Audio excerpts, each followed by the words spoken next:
सास नहीं माँ। हर समय सास और बहू का रिश्ता खराब नहीं होता। किसी किसी समय ऐसा भी होता है कि एक अच्छी सास बेटे से ज़्यादा अपनी बहू का ख्याल रखती हो। माँ, मैं घर छोड़कर जा रही हूँ। मैं इस घर में किसी भी हाल में नहीं रह सकती। ये फैसला राधा की बहू लीना का था। कारण उसका और उसके पति के बीच बिल्कुल ना बनना। अरे क्या हो गया बेटा? और ये गाल तेरे कैसे लाल है? फिर से उसने तुझे मारा क्या? वो अब नई बात नहीं है माँ, लेकिन आज तो उन्होंने साफ साफ बोल दिया कि वो मेरे साथ नहीं रहना चाहते। अच्छा, क्यों भाई? क्यों नहीं रहना चाहता? जरा बुला तो उसे। तभी वहां प्रशांत आता है। हाँ, क्या है माँ? क्या बात हो रही है? क्या बोल रही हो? मैंने कहा ना एक बार कि मैं इसके साथ नहीं रह सकता, बस। अरे ना रह, किसने कहा? निकल जा घर से। प्रशांत माँ की बात सुनकर हैरान हो जाता है। हैं? कैसी बात कर रही है माँ? मैं कहाँ जाऊंगा? वैसे भी हम यहीं रहेंगे। जाएगी तो ये। लीना रोते हुए अपने कपड़े पैक करने चली जाती है और घर से निकल ही रही होती है कि रुक, तू कहाँ चली कपड़े लेकर? कैसी बात कर रही है माँ जी? वो साफ साफ तो बोल रहे हैं कि मेरे साथ नहीं रहना चाहते, तो क्या करूँ मैं? हाँ, तो उसे ना रहना है तो ना रहे, जाए यहाँ से।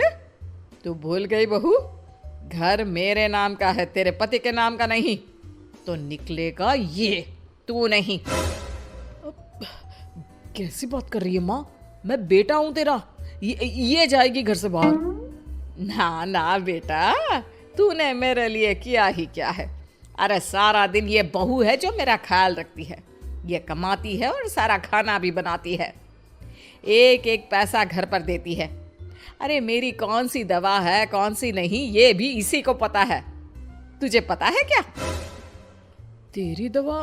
तुझे क्या हो गया माँ? सही तो है तू? नहीं, माँ को बीपी और शुगर की प्रॉब्लम है। मैं आपको व्हाट्सएप कर देती हूँ, जो जो दवाई माँ लेती है बता देती हूँ। हाँ ठीक है, माँ की दवा रखने वाली। जा निकल घर से। सास को बेटे पर गुस्सा आ रहा था। अरे क्यों बोल रहा है बार बार चली जा चली जा? मैं इसे कहीं नहीं जाने दूंगी। यही तो मेरे लिए बुढ़ापे का सहारा है। बेटे को माँ पर गुस्सा आता है। वो घर छोड़कर जाने लगता है कि उसकी बीवी उसे रोक लेती है। देखिए, मेरे कारण आप अपना घर ना छोड़े। मैं दूसरे कमरे में शिफ्ट हो जाती हूँ। सोचिएगा कि मैं इस घर में हूँ ही नहीं। वैसे भी माँ का ख्याल रखने के लिए आपको किसी ना किसी को तो रखना पड़ेगा ना। लड़का मान जाता है और बीवी के साथ रहने को हामी भर देता है। अब क्या, जब वो सुबह सोकर उठता, उसकी बीवी उसके लिए चाय बना कर रख देती, ऑफिस के लिए टिफिन और कपड़े साफ कर कर अलमारी में रखना। अरे क्यों काम करती है उसके? वो तो तुझसे बात भी नहीं करता। ना करे माँ जी, मैं ये मानती हूँ कि जो मेरा कर्तव्य है वो मुझे पूरा करना है, फिर चाहे जो हो जाए। माँ जी, आप उन्हें कभी मत बताना कि ये काम मैं करती हूँ। बहू अपने कर्तव्य अच्छे से पूरे करती और सास पति का ख्याल भी रखती। वो घर का काम और साथ ही दफ्तर का काम भी पूरा करती। लेकिन फिर एक दिन, तू पति के सामने आती क्यों नहीं? उसे तो तेरी परवाह है नहीं। उसका सारा काम पूरा हो जाता है और आराम से खाता पीता रहता है। फिर तू क्यों परेशान होती रहती है? बहू कुछ नहीं कहती, वहां से चली जाती है। माँ, तू ना ये रोज मेरे लिए चाय और खाना मत बनाया कर। वैसे भी तू थक जाती होगी। अब मैं दूसरी शादी कर रहा हूँ। अब तुझे ज्यादा परेशान होने की जरूरत नहीं है। माँ को बेटी की बात बिल्कुल अच्छी नहीं लगती। वो उसे शादी के लिए मना कर देती है। अरे तेरी बीवी जिंदा है, ना ही तेरा तलाक हुआ है। वो तेरे साथ रहती है, फिर तुझे क्या जरूरत है दूसरी शादी करने की? माँ, वो मुझे पसंद नहीं है। मैं उसके साथ नहीं रह सकता। उसे ना मेरी फिक्र है ना आपकी। मुझे उसके साथ नहीं रहना। बहू के कहने के कारण माँ बेटे से कुछ नहीं कह पाती। वो शांति रहती है, लेकिन फिर भी वो बेटे और बहू के बीच के झगड़े को समझने की कोशिश करती है। अच्छा बेटा, ठीक है, ना रहे उसके साथ, लेकिन ये तो बता कि बहू में कमी क्या है जो तू उसे छोड़ रहा है? देख माँ, इतने दिन से वो मेरे साथ नहीं है, लेकिन मुझे उसकी कोई कमी फील नहीं हो रही। दूसरी बात, मुझे उसकी शक्ल देखना भी पसंद नहीं है। देखा है कैसे रहती है वो? अब सास को माजरा समझ में आ जाता है कि जरूर बेटे को दूसरी लड़कियां पसंद आ रही होंगी, तभी वो ऐसा कर रहा है। बेटे के जाने के बाद वो बहू को बुलाती है। बहू जो काम करके अभी किचन से निकली होती है, उसके सारे बाल बिखरे होते हैं, पास से मसाले की बू आ रही होती है और उसकी शक्ल से चमक भी चली गई होती है, कपड़े भी अस्त व्यस्त। बेटा तू खुद का ख्याल क्यों नहीं रखती है?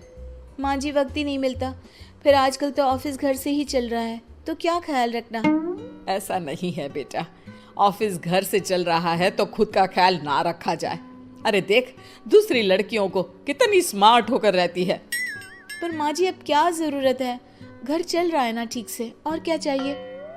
वैसे तो देखा जाए तो कोई जरूरत नहीं, लेकिन खुद के लिए जरूरत है। अरे खुद को 1 घंटा देना जरूरी है, क्योंकि निरोगी शरीर के लिए खुद का ध्यान रखना कोई फैशन नहीं है, जरूरत है। बहू को समझ में नहीं आता कि सास क्यों उसे ये सब समझा रही है, लेकिन बहू के काम के बीच में उसे उसके लिए कैसे समय निकलवाना है ये समझाने के लिए सास उसे अपने साथ ले जाती है। बहू, आज से हम दोनों योगा करेंगे, जिम जाएंगे और हाँ, हेल्दी डाइट भी फॉलो करेंगे, साथ ही पार्लर भी चलेंगे। सास बहू दोनों मिलकर खुद को वक्त देना शुरू कर देती हैं और फिर कुछ ही महीनों में। क्या बात है बहू, तू तो पहचान में ही नहीं आ रही है, कैसे? सब आपकी मेहरबानी है माँ जी, सच्ची। मैंने खुद को बहुत इग्नोर कर दिया था, लेकिन अब लग रहा है कि मैं गलत थी माँ जी। सास और बहू बात कर ही रहे होते हैं कि सामने से पति आ जाता है। वो बीवी को देखता ही रह जाता है। हाँ, तो तू क्या कह रहा था कि तू दूसरी शादी करेगा? मैंने बहू से बात कर ली है। बहू, अब कल से तू जो इसे खाना बनाकर टिफिन देती थी ना, इसके सोकर उठने से पहले चाय रख देती थी, इसके कपड़ों से लेकर सारी चीजों का ख्याल रखती थी ना, वो छोड़ देना। कल से कोई और ला रहा है ये। बेटा समझ नहीं पाता कि उसकी बीवी इतनी प्यारी कैसे हो गई। अब बहू को क्या देख रहा है? तलाक के पेपर मैंने बनवा लिए हैं और हाँ, ऊपर का पोर्शन भी खाली करवा लिया है। किराया देकर रहना शुरू कर देना अपनी नई बीवी के साथ। मैं तो अपनी बहू को नहीं छोड़ सकती। माँ, मैं भी नहीं छोड़ सकता अपना परिवार, मेरी बीवी और इस घर को। मुझे माफ कर दो आप लोग।